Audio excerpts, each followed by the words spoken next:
Hello everyone, welcome to Usha Kiran women's health. మెయిన్గా ఈ ఛానల్లో హెల్తీ రెసిపీస్ వచ్చేస్తాయి.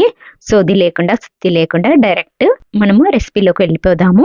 రాగి లడ్డు ప్రిపేర్ చేద్దాము. ఫస్ట్ బాదం పలుకులని ఈ విధంగా కట్ చేసుకొని ఒక స్పూన్ నెయ్యి వేసుకొని వేయించుకోవాలి. తర్వాత ఒక కప్పు జీడిపప్పు పలుకుల్ని తీసుకొని నెయ్యి వేసుకొని ఈ విధంగా లైట్గా ఫ్రై చేసుకోవాలి. నెక్స్ట్ ఒక కప్పు రాగి పిండిని తీసుకొని నెయ్యి వేసుకొని ఈ విధంగా లైట్గా ఫ్రై చేసుకోండి.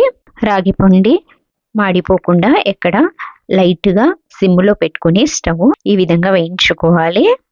రాగి పిండి పచ్చి వాసన పోయేంత వరకు వేయించుకోవాలి. కమ్మటి వాసన వస్తుందన్నమాట. సో అంతవరకు వేయించుకోండి సిమ్లో పెట్టుకొని.